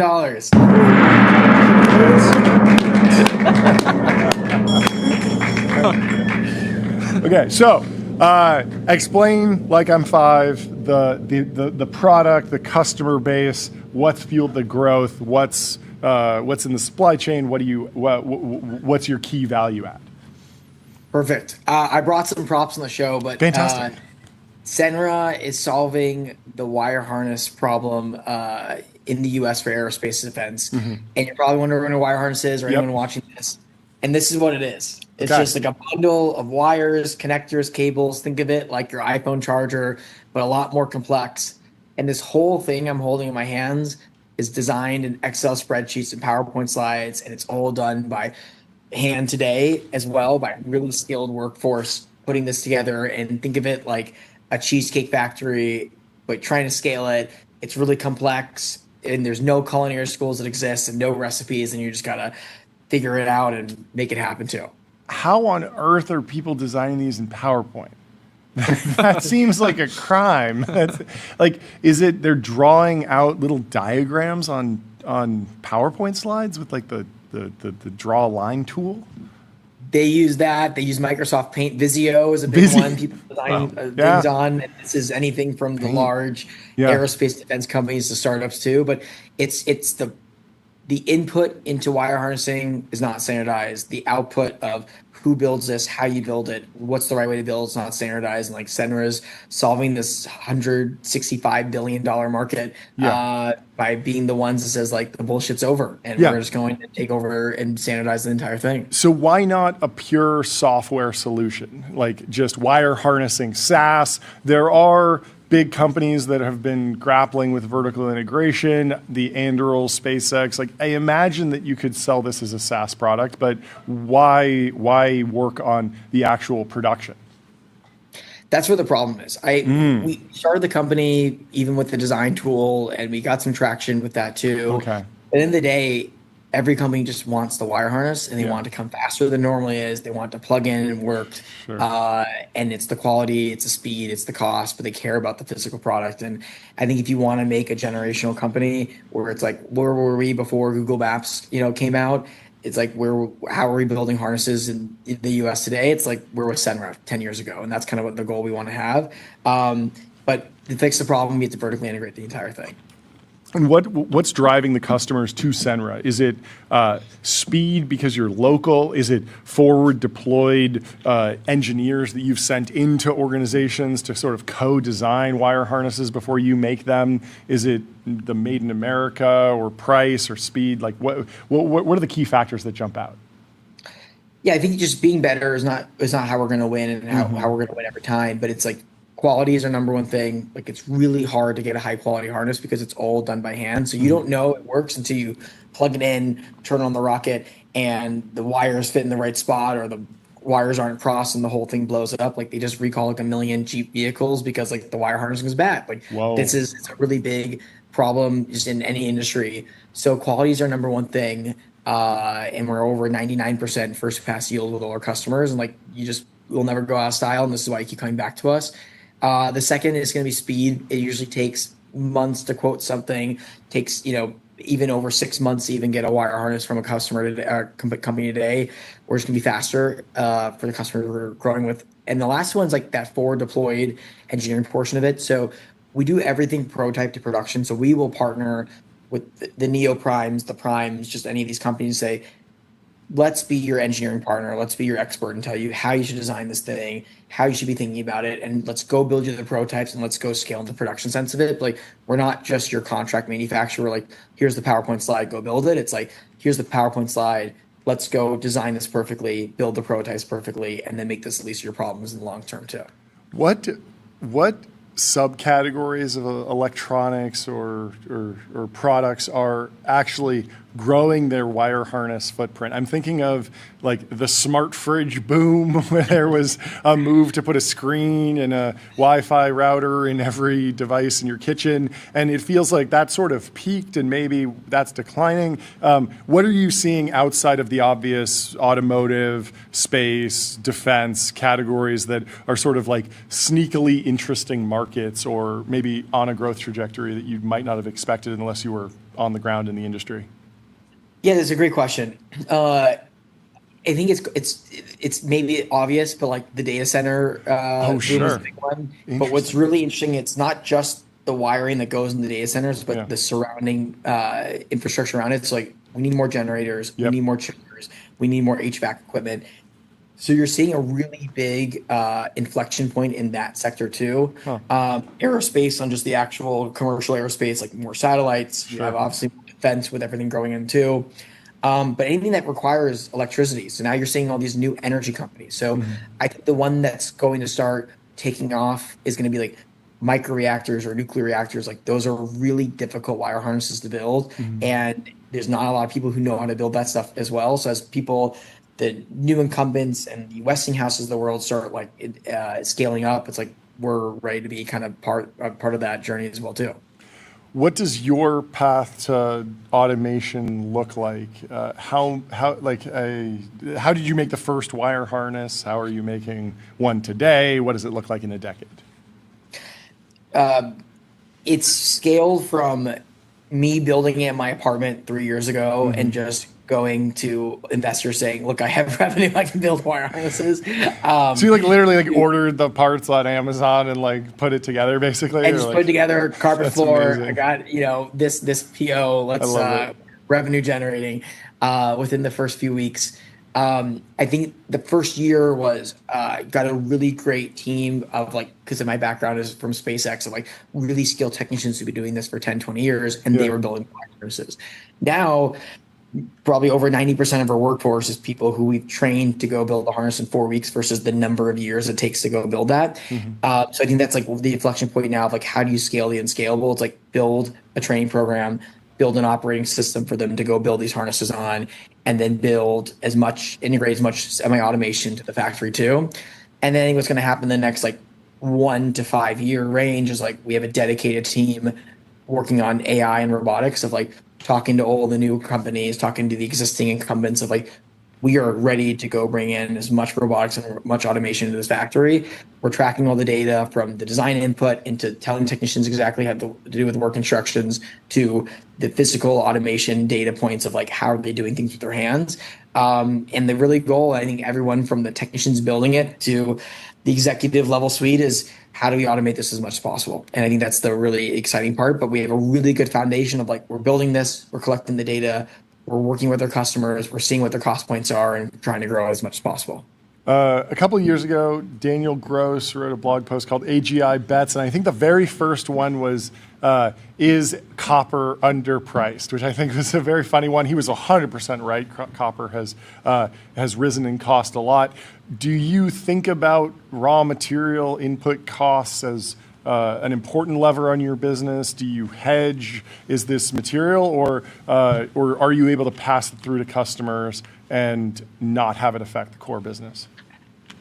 I think it's a little bit of both, but overall, we're buying this and we're not making the copper wire, we're not making the connectors, we assemble it, and that's kind of our point of value add. But I think the difference is because we're this engineering partner, we want to be a cost-effective supplier for these customers too. So we have actually our own software that we built out in an AI tool that ends up looking at the BOM or the bill of material cost and says, this is how much it should be. And then suggesting to the customer, you should go with X, Y, Z other component because it's cheaper, readily available, it'll work for your application. But nobody's telling them this is how you should do it. And that's why I say it's so much like a Cheesecake Factory of why are we using this really exquisite beef when we can go maybe this over here, which has the same flavor, or you can't even taste it once you put 1,000 calories of cheese on it or something like that too. So that's really, I think, the value add too, is if the price of copper is going up, nothing we can necessarily change in our control to do that besides having better suppliers and distributors we work with and working with our end customers of choosing the right products for them to do. Where are you based and who are you hiring? We have 2 factories, one in Redondo Beach and then one in Cypress, California. And we just opened that up. It's 82,000 square feet of manufacturing space. And we're hiring all across the board. We're hiring in operations, so technicians, engineers, industrial engineers as well too. Manufacturing people just be on the ground floor building the factory from the ground up. And it's really exciting. It's there's not a lot of greenfield factories that you say this is how things should be built. This is how they should be done. We're building the ship as we're driving it too. We're hiring people on the engineering side from the software perspective and automation of how do we have the lever of making this more efficient and more automated in the future. And then we're also hiring us business development and sales of partnering with these customers and the program management side of you get to go fly these customers, see what the wire harness needs are, see what your product goes into, and really get integrated with their end goals too. Very cool. Well, congratulations on the new round. Thank you for everything you're doing, and thank you for coming on the show. Have a great Thursday. Absolutely. And have a great Thanks so rest of much. your weekend. Let me tell you about Railway. Railway is the all-in-one intelligent cloud provider. Use your favorite agent to deploy web apps, servers, databases, and more. Well, Railway automatically takes care of scaling, monitoring, and security. I'm very glad that the dog bark or the bark made it through. Let me also tell you about Shopify. Shopify is the commerce platform that grows with your business and lets you sell in seconds, online, in-store, on mobile, on social, on marketplaces, and now with AI agents. And without further ado, we have David Baszucki from Roblox. He's the founder and CEO. He's been on the show before. Welcome back, David. How are you doing? Hey, it is great to be here. Thank you. Thank you so much for taking the time to come chat with us. I'm very excited about Build. I'm very excited about a lot of other things going on in the Roblox world, but take us through the announcement today. It makes so much sense. I think a lot of people could have predicted this happening, but I'm very interested in the shape of the project and how you actually see it changing what Roblox is. Yeah, the shape is ambitious, and at the same time, it goes all the way back to our roots. 20 years ago when we launched, we had this mission and vision of removing limits of gaming and having everyone be a creator. The notion of a UGC platform was new. It's interesting that 20 years ago, our first slogan was "You make the game." And so, time has an interesting way of going full circle. Fast forward to where we are right now. Roblox Studio has a bunch of models working to accelerate creation. We have the Studio Assistant. People are using it with MCP. And so we're gathering all of those models and bringing the Studio Assistant right to a tab in our mobile app, both for one-shot game creation and iterative gaming creation. It's really an elegant unification of what has traditionally been Roblox Studio all the way to the mobile app tab as well. So right now, I've seen tons of models that are capable of designing incredible games when prompted appropriately in a variety of systems, but they're all sort of expensive right now. Some of them are subsidized on plans, but I think everyone's optimistic about the cost coming down by orders of magnitude very quickly. But how are you thinking about doing that dance right now of giving creators the most powerful AI and not putting too many limits on it, but setting yourself up for a really solid financial footprint over time as the product gets more popular? The hope is, our well over 130 million DAUs, more and more of them can be creators. And I'll highlight that the economics aren't changing. We expect more and more money to flow to our creator ecosystem as even part of this announcement. There's a neat thing underneath what people see on the user-facing side of Roblox, that we're a huge infrastructure company. We have data centers all around the world. We have bandwidth, we have CPU, we have inference. And we started this, fortunately, well over 10 years ago to keep costs down and performance high. A lot of the inference we run today, we run all on our own data centers. We optimize that in a way. The philosophy and the optimism of costs coming down goes straight to Build, in that just as Roblox Studio was the way people made games 20 years ago, that's still going to be live. But we think as games get more complex, as they get multiplayer, as they have interesting economies, as we want a safety infrastructure, all of that running behind it, that promise comes back with people being able to prompt and create games. Our vision is that everyone will have access to this for a certain amount. We will initially have the ability to buy more token usage if you want. But the beautiful thing is this is eventually consistent. And as inference gets cheaper and cheaper and cheaper, just as some other things were expensive 20 years ago, we think more and more people are going to be able to use this more and more. How, as you reflect on the decision to build your own infrastructure, how bad would it be if you hadn't done that right now? Would you be feeling like a memory crunch? Are you feeling any of that? Like, what about what's going on in public cloud or the AI build out is well positioning you, or maybe even affecting you? Yeah, I think we've said publicly before the cost benefits of our infrastructure may be roughly 3x. Now, I don't want to quote that on inference and other things, but there's an enormous advantage to that, and an enormous advantage of taking all that money, pushing it to creators rather than cloud providers. We are great partners with some of the cloud providers, especially in burst mode. There's a mathematical optimization where if we can run on our own infra most of the time and burst to cloud when we need to, that's kind of like the optimal cost structure. But I do think the vision is we want all 130 million of those creators and users to participate in making games.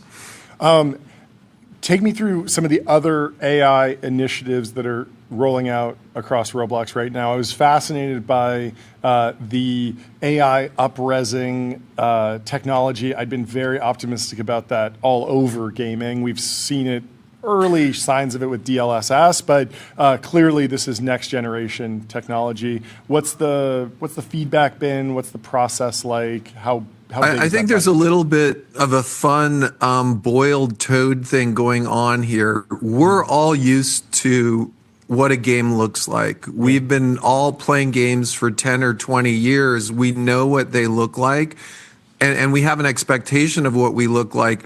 I don't think any of us have the expectation that a game should be photorealistic at 4K 60 hertz like a movie. Like that is something that's the province of movies right now, offline video models that create super high res. And in our minds, we haven't disconnected like, what could that be like? Our vision and our dream and our hope is multiplayer gaming at photorealism, 4K 60 hertz. And we believe the best strategy for this is not pure 3D, traditional gaming, not pure video, world model, action systems and all of that, but a hybrid system that is both optimizing the coordination of the 1,000 people in the multiplayer world with local super upresing for each user. And so that's what we published a blog post on. It's why we're working on this super upresing video model that we're going to incorporate. We showed some early demos, more demos to come, but we do believe it's almost going to be like going from black and white movies to color movies. We just aren't used to a purely photorealistic feeling game. So if the keys to success as a UGC game creator, sometimes it can be asset driven. They can create something really high fidelity. Sometimes it can be they are able to actually instantiate the game quickly. All of that's becoming easier with the two products you mentioned. What remains the secret sauce to a breakout UGC creator on Roblox? Yeah, I think it's there's a couple of interesting factors here. The overarching thing, if we take a step back, that gaming provides us in society is really our belief. Like, we think the world needs to be playing a little bit more, like hanging out together, using their imagination. Yeah. It's how we've evolved as humans, and play is just a good thing. We think that as far as the creation of these experiences, we're going to see more and more interesting ways for people to play together. I feel it's a little bit like we've moved from oil painting to Photoshop. We're all going to get better at making digital assets and things like that, but there's going to be enormous room for creativity around what type of environments we play in. We're all going to feel more powerful creating those environments. We're going to have the same opportunities, I think, for many of the large teams on Roblox that are big studios now. Yeah. But we will also have opportunities for first-time creators, just as sometimes first-time video producers get a breakout hit. I do think we're going to make that possible as well. Yeah, I'm curious how you're thinking about using AI not just to build the games, but also like within the games. So like I think everyone who's used these models has had this idea of like, oh, this would be an incredible NPC, right, in a game. You can talk to it. It has this incredible ability to respond to what you're doing. I'm curious how Roblox is thinking about, using models. I would say yes. Both NPC creation as well as dynamic world creation as well. One can imagine a gaming world where, like in the movie Inception, there's a dream master who can modify the whole world for other people in real time. That's a very complicated computational challenge. Folding the road over in that dream sequence in Inception. Yeah. But dynamic world generation, I think we're going to see in real time. Also NPCs, both not just doppelgangers and digital twins in every single sci-fi movie we've ever seen. There's another really interesting aspect for NPCs, and that it's very hard I think it's much harder in the gaming industry to figure out, is that thing going to work or is it going to be interesting? We've seen so much success in code acceleration because we can define it, we can write a test plan, we can do iterative loops, we can let it go all night and get better and better. A game is a lot more difficult to define what is good.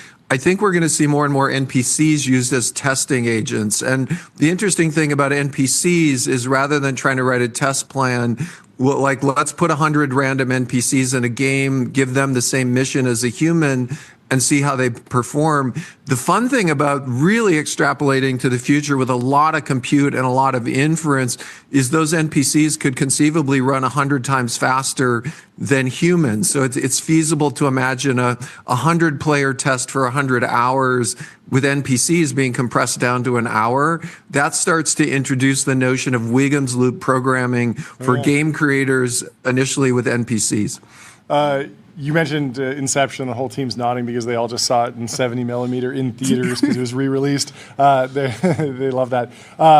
What about Roblox, the movie, or IP that is developed in Roblox going to the big screen? We saw Backrooms, a Blender project, very successful summer blockbuster. What's the future of that pipeline?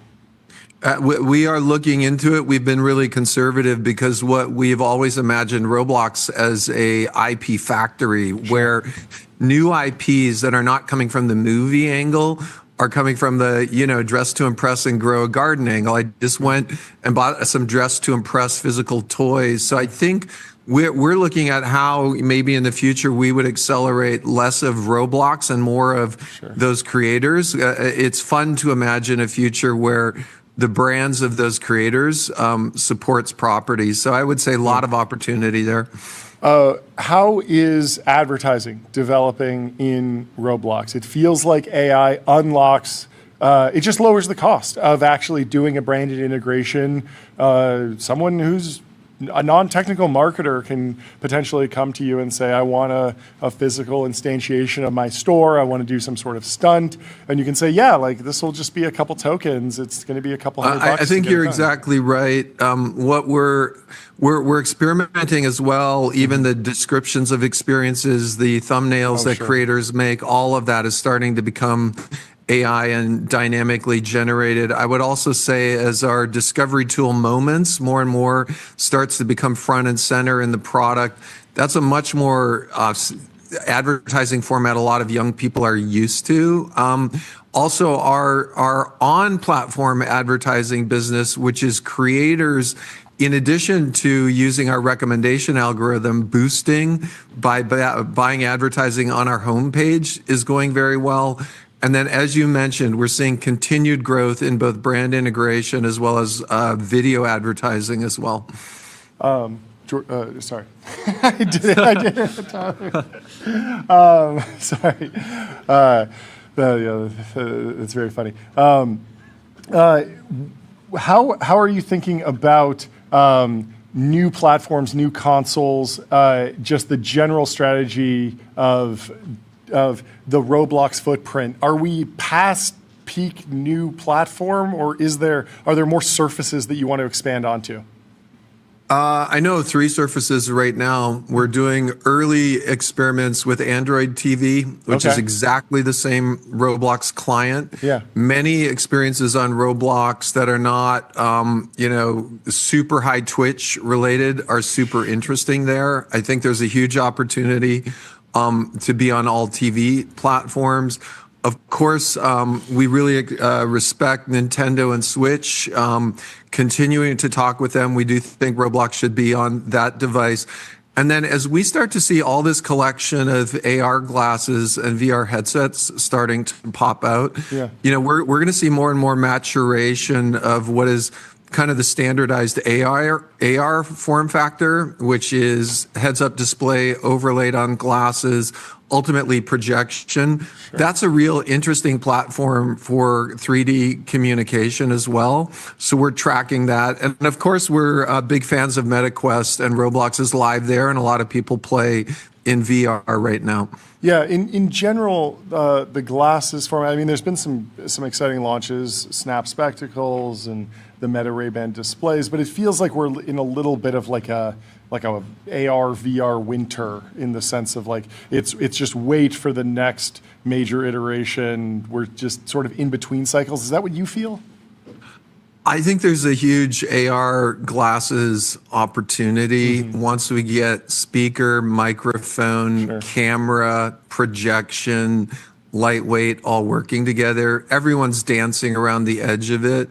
Arguably, the Google Glass from 10 years ago, I feel, was on the right track. What's the lightest wearable everyday option? So I feel we may be in an AR winter. I'm not sure, but I'm very optimistic about that form factor. Yeah. It's interesting. I'm such a VR bull, but at the same time, when I see just rumors about this next great display was canceled or something like that, I'm I mean, VR and AR are super different. Yeah. I had the privilege of trying on a VPL data glove literally when Jaron Lanier ran the first VR system on SGIs, so I saw it super early. So I'm super optimistic about AR. What about like screenless experiences? I mean, there's a lot of like smart speakers and the Meta Ray-Bans that don't have the displays, have an AI that you can talk to, and I'm wondering, like, is there any opportunity for a Roblox creator to create a game that I mean, there are games on Amazon Alexa, and I'm wondering if there's any Roblox creator that could potentially create a game that doesn't require a screen, at least for part of the experience. I think the more Roblox is not thought of just as a game or a platform, but incredibly high performance, low cost infrastructure that's available to everyone. That infrastructure is both single player and multiplayer. It's 2D and it's 3D. It can be on low-end devices and high-end. And as that infrastructure more and more incorporates NPCs and audio and those types of things, you can imagine crossover type games that involve NPC interaction, jumping from those with a visual display to pure NPC interaction. So I would say we're very focused on providing high quality, low cost infrastructure throughout the platform. And I think also focused on where it makes sense from performance and privacy, whether it's our voice safety models, our text filter models, our super upsampler model that we've announced, NPC model, game creation coding model, scene gen model, single part creation model. There's many of these where we feel we have the data to build world-class and kind of put it all together in our build harness. What is your overarching philosophy on where certain pieces of the safety and KYC infrastructure should live? Because, I mean, I have kids, they're not playing games yet, but I imagine they will at some point. I'm probably going to have an opinion about the amount of screen time. I'm probably going to do some research on what the right amount is. Some of that can live at the device level. Some of it can live at the application level. Some of it can live just at the parenting, paying attention level. How do you think about the different pieces of the puzzle, where identification lives, where screen time lives, where different filters live? Is this an important trade-off? This is the top big discussion in DC, right? What responsibility do device manufacturers have? Do they have to tag the age of every device? I would roll back all the way to Roblox values. One of the 4 is we are responsible. And that value has led us to, in a way,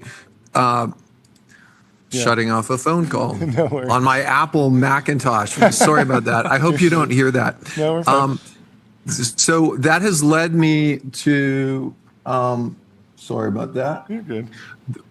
Problem of having integrated phone on your PC. That has led us to taking responsibility and doing a few big moves. No sharing image or video.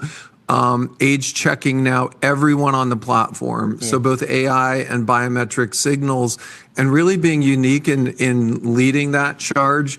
We ultimately will take every age signal we can get, whether DC mandates it from a device, whether we collect it and we just get higher and higher resolution. But we're not waiting for a law or for device manufacturers to do that. Yeah. Like we're already done. Like we're already age checking everyone and using that to band communication and monitor content. The other thing I would highlight is there's no silver bullet there, in that even with device age check, so many parents are so busy that so many devices get handed around the household. Just go take my phone, go take my tablet. That we will have young people, we will have 9-year-olds on devices that are age checked for 18. That there is some reliability in constantly doing continuous age checking like we do. Yeah, I mean, the funniest example I can remember is there's this old Twitter exchange where presumably a young woman got banned from using Twitter by her parents, and so she logged into her Samsung smart fridge and sent a tweet. It was like, "I'm back online," and it just shows you like kids are so ingenious, like they will get around things. So you have to have layers of protections at every level, and there's no one size fits all approach, which I think is your. That's exactly right. Right. Yeah, I'm curious how you're thinking about safety, especially in regards to AI. I mean, every time a new frontier model comes out, you'll see someone within like an hour who's jailbroken it. Yeah. They have this crazy prompt, and you can get the model to say all these like crazy stuff. So I'm wondering how you're thinking about that, especially in terms of these like large language models. Oh, like red teaming. Yeah, sort of. Yeah, I would say we're going further than that, in that now for everyone on our platform under 16 right now, they have a huge corpus of content. It's called Kids and Select Content. It's well over 20,000 games, but these are going through a fairly excruciating both user funnel as well as moderation funnel. And in a way, it's working really wonderfully. That's an enormous amount of content. At the same time, it's not the full UGC catalog of millions and millions of things. And because we have age check, we can push it there.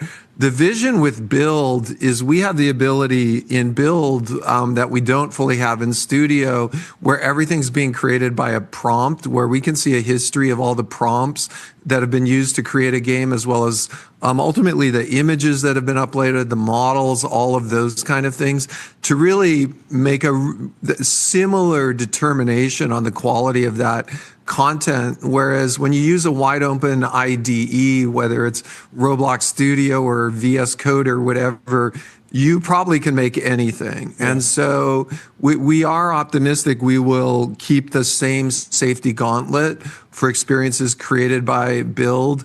We're also really optimistic that because our discovery system is so unique to gaming, it's very much based on estimated long-term retention, based on direct measurement, that our discovery team's pretty optimistic. Even if there's 20 times more games being created, one could have the fear, oh my gosh, we're going to get a lot of AI slop. But we already have millions of people making games. Some of them are amazing. They're not all amazing. They need to make it through a high retention gauntlet before they start really being surfaced. So the beauty of this is we think our current discovery systems are already perfectly poised for the expansion of creation from Build. Yeah, this is the aggregator thesis. You're already filtering everything and you're set up for it. How are you thinking about intellectual property on Roblox in this, where it gets even easier to make games and experiences? There have been some artists and IP owners that have been more lean forward on, remix my songs or use my likeness. Sora had this weird cameo feature that I thought was pretty elegantly implemented, where someone could go in and say, anyone, like Jake Paul was like, anyone can remix my image. I want to be all over the internet. Other people said, don't put me in any videos that you generate. And I'm wondering if there's what the long-term relationship with different pieces of IP. Some filmmakers might want a bunch of free UGC games that promote their movie, and some might not want any of their IP to leak into Roblox. How are you treating that? Yeah, so we, that relationship between IP holders and current creators and game developers is really complicated. There's multiple countries. There's Hollywood contracts. Sure. Imagining a small 1 or 2 person shop going and getting a license to some big IP is somewhat unfathomable. We do believe the future of this is just like Roblox, solving it in a systems-oriented way. We have a platform right now that is somewhat new called IP Manager, where we want and we are running the gamut all the way from some pieces of IP, which, hey, we're open for licensing. We want multiple creators to come and use our IP. The IP from the movie Saw is in our IP Manager, and so a creator who's interested in using that IP can directly contact, do an online contract and start producing something from that. But that IP Manager can also act as an IP controller as well, and IP can go up there more, and the more that AI gets good at auto scanning and auto detecting, can also be some companies that just say no one anywhere should be using our IP. Yeah. So I think we're viewing this as a systems opportunity, and just like the democratization of gaming, we want more creators making interesting games, democratization of the licensing process. Yeah, I mean, I've been really optimistic about AI solving this because I've watched firsthand how YouTube has dealt with it, where you put a song in, immediately the royalties just go over there. You don't make money, but that artist does. And most artists are fine with that. And then they always have the option to click that button and say, actually, I don't want that at all. And it's not perfect. Everyone has approvals at the right time, but it's like this stable equilibrium where I think everyone gets what's economically viable. I'm very optimistic. Like, this will ultimately be a solved problem. Yeah, it's exciting. Well, congratulations on Build. Congratulations on all the progress. Thank you so much for taking the time to come chat with us. July 28th, Build goes into alpha. I'm very July excited 28th. Thank you. Thank you so much for coming on the show. Have a great Thursday. Have a great rest of your week. We'll talk to you soon. Great to see you. Goodbye.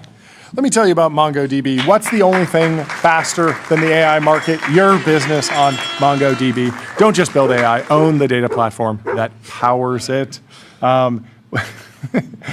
In creator world, there's some news from Colin Samir. Lexus is now the official car of Colin and Samir. What does that actually mean?